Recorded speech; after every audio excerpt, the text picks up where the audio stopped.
জয় রাধে। আজকের পাঠ শ্রী চৈতন্য মহাপ্রভুর গুন্ডিচা মন্দির মার্জন, শ্রী চৈতন্য চরিতামৃত মধ্যলীলা খণ্ড, শ্লোক ২৭।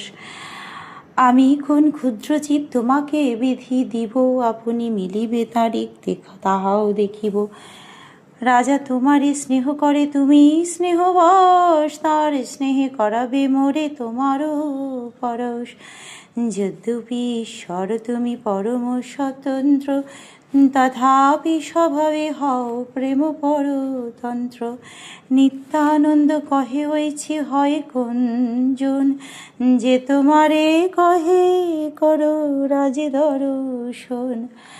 আমি এক অতি নগণ্য জীব, অতএব তোমাকে নির্দেশ দেওয়ার কোন যোগ্যতা আমার রয়েছে? তোমার নিজের ইচ্ছাতেই তুমি রাজার সঙ্গে মিলিত হবে, তা আমি শুধু দেখব। রাজা তোমাকে অত্যন্ত স্নেহ করেন, আর তুমি স্নেহের বশ, অতএব তার স্নেহই তাকে তোমার শ্রীপাদপদ্মের স্পর্শ দান করাবে। যদিও তুমি পরমেশ্বর এবং পরম স্বতন্ত্র, তবুও তুমি তোমার ভক্তের প্রেমের অধিক, সেইটি তোমার স্বভাব। নিত্যানন্দ প্রভু তখন বললেন, এমন কে আছে যে তোমাকে রাজদর্শন করতে বলবে? কিন্তু অনুরাগী তোমার স্বভাব এক হয়, ইষ্ট না পাইলে নিজ প্রাণ সে ছাড়য়। যাজ্ঞিক ব্রাহ্মণী সব তাহাতে প্রমাণ, কৃষ্ণ লাগি পতি আগে ছাড়িলে প্রাণ। এক যুক্তি আছে যদি করো অবধান, তুমি না মিলিলেহ তারে রহে তার প্রাণ। কিন্তু অনুরাগী মানুষদের স্বভাব হচ্ছে তার ঈপ্সিত বস্তু না পেলে তার প্রাণ পর্যন্ত ত্যাগ করতে পারে। যাজ্ঞিক ব্রাহ্মণীরা তার একটি সুন্দর প্রমাণ। তারা শ্রীকৃষ্ণের জন্য তাদের পতিদের সম্মুখে প্রাণ ত্যাগ করেছিলেন। এক বহির্বাস যদি দেহ কৃপা করি, তাহা পাইয়া প্রাণ রাখে তোমার আশা ধরি।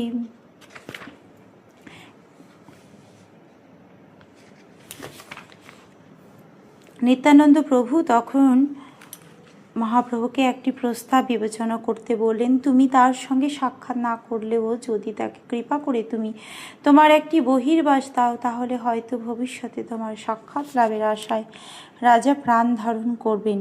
প্রভু কহে, তুমি সব পরম বিদ্বান, যেই ভালো হয় সেই করো সমাধান।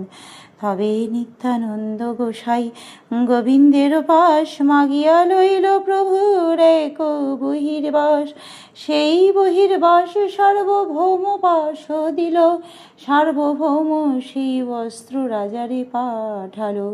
বস্ত্র পাইয়া রাজার হইল আনন্দিত মন, প্রভু রূপ করি করে বস্ত্রের পূজন। শ্রী চৈতন্য মহাপ্রভু বললেন, তোমরা সকলে পরম বিদ্বান, তোমরা যা স্থির করবে আমি তাই মেনে নেব। তখন নিত্যানন্দ প্রভু গোবিন্দের কাছ থেকে শ্রী চৈতন্য মহাপ্রভুর একটি বহির্বাস চেয়ে নিলেন। সেই বহির্বাস নিত্যানন্দ প্রভু সার্বভৌম ভট্টাচার্যকে দিলেন এবং সার্বভৌম ভট্টাচার্য সেই বস্ত্রটি রাজার কাছে পাঠালেন। সেই বহির্বাসটি পেয়ে রাজা অত্যন্ত আনন্দিত হলেন এবং সেটিকে শ্রী চৈতন্য মহাপ্রভুর থেকে অভিন্ন জ্ঞানে পূজা করতে লাগলেন। আজকের পাঠ এই অবধি। ভজ শ্রীকৃষ্ণ চৈতন্য প্রভু নিত্যানন্দ, শ্রী অদ্বৈত গদাধর শ্রীবাসাদি গৌর ভক্ত বৃন্দ। হরে কৃষ্ণ কৃষ্ণ কৃষ্ণ হরে হরে, হরে রাম রাম রাম হরে হরে। জয় রাধে জয় রাধে জয় রাধে জয় রাধে জয় রাধে।